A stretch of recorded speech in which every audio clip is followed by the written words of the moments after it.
Bom dia para você que está nos ouvindo pela manhã. Boa tarde para você que está nos ouvindo pela tarde. Boa noite para você que está nos ouvindo à noite.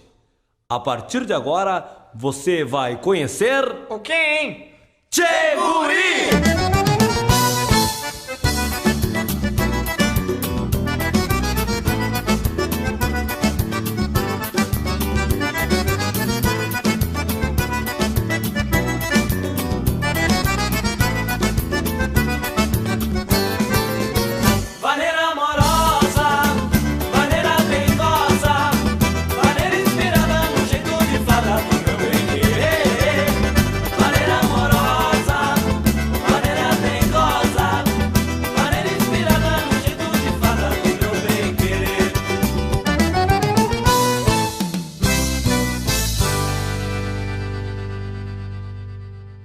O Lê Vargas se mistura muito com o Leandro Vargas, né? Porque desde sempre eu fui o Lê. Logo que a gente começou a tocar, eu virei o Lê, então misturou muito. Eu acho que eu não existo sem o Tchê Guri. Então por isso que eu tenho tanto carinho e tanto empenho em fazer as coisas na parte musical, porque é muito de mim, é 100% do Leandro.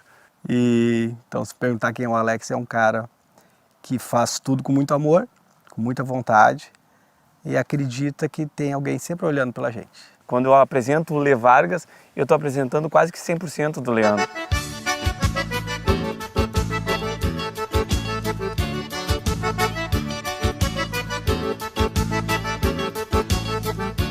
A minha primeira lembrança da música é eu com mais ou menos 10, 11 anos de idade.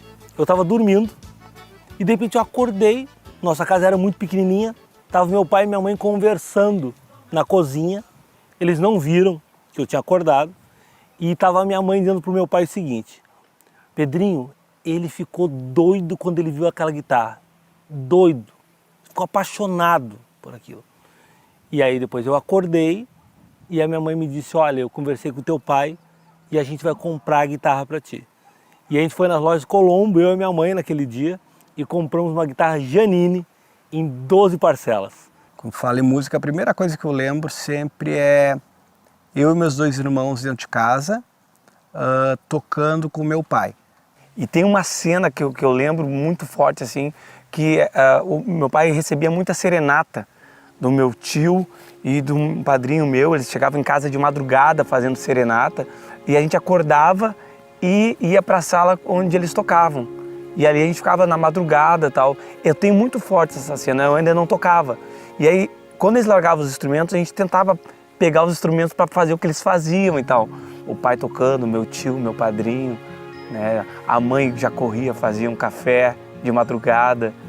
Eu acho que a música se tornou como profissão na minha vida a partir do momento que eu subi no palco e recebi o primeiro salário, o primeiro cachê.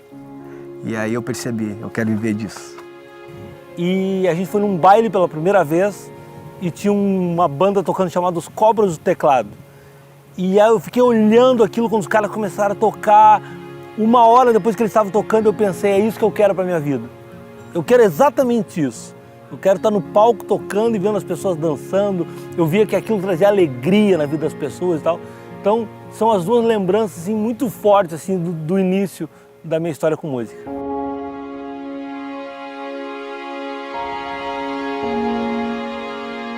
E aí, quando eu tinha 9 anos, a gente foi morar no Jardim América, num outro bairro, numa casa muito pequenininha, de madeira, uma casa de 5 metros por 5, dá 25 metros quadrados, tinha um banheirinho na rua e não tinha luz elétrica na casa.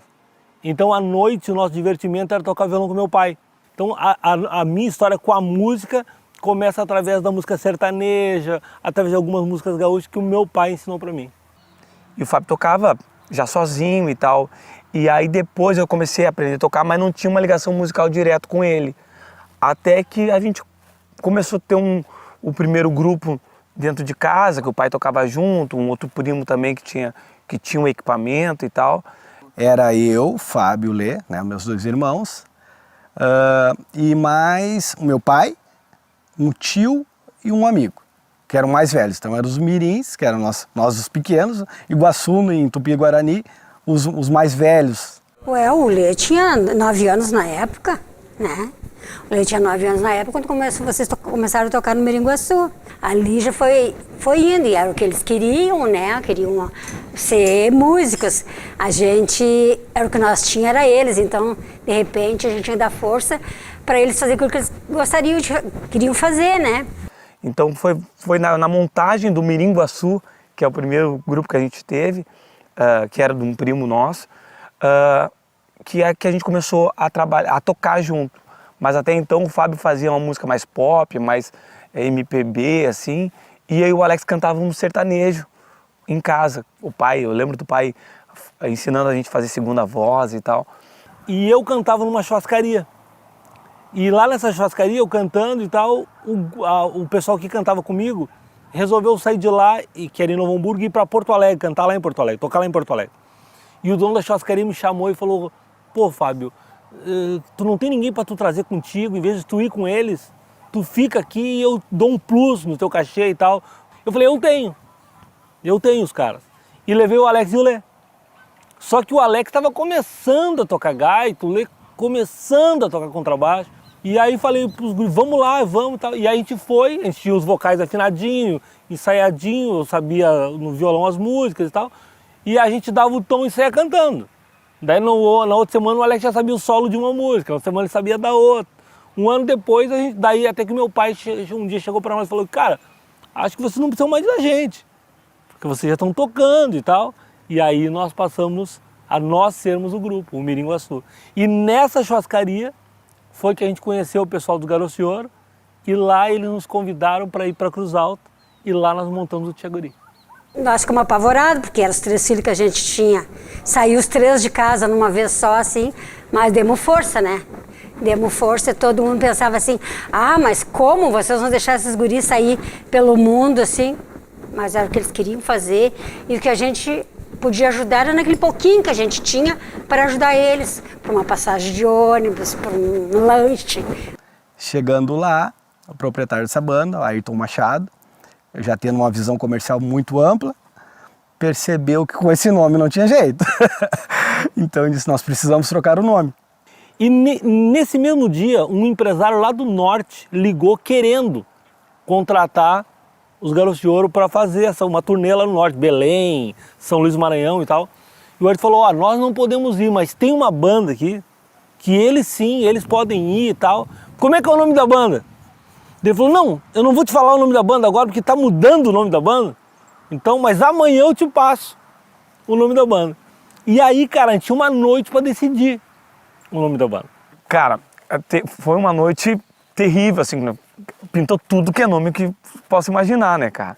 Grupo Carreta, pra mim o escolhido seria o Grupo Carreta, era meu sonho. Eu tinha a logo na cabeça, assim, uma roda de carreta e tal. Era o meu sonho ter o Grupo Carreta. E aí, Som Gaúcho, não sei o quê, os Filhos de São Leopoldo, tudo pintou, os Irmãos Vargas. E chegamos a 3 nomes, que era Grupo Carreta, Som Gaúcho e Tchê-Piá. Esses eram os nomes que nós escolhemos.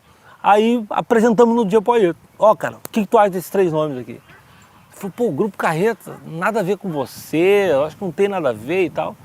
Vamos tentar Som Gaúcho. Aí tentamos Som Gaúcho, bateu com a marca do Gaúcho da Fronteira e tal, não podia. Ele falou: então é o seguinte, Tchê-Piá, pô, Tchê-Piá. E se a gente colocasse Tchê-Guri ao invés de Tchê-Piá? Pô, Tchê-Guri, garoto, Tchê-Guri. Em 90, nossa, imagina, nós éramos todos realmente muito jovens. Então o significado... E Tchê, por ser uma palavra falada por todos os gaúchos, né?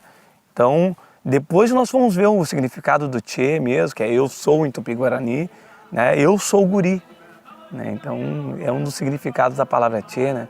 Por causa disso, por causa da idade mesmo. Uma identificação com a idade que nós tínhamos na época. E surgiu o Tchê-Guri em 1990.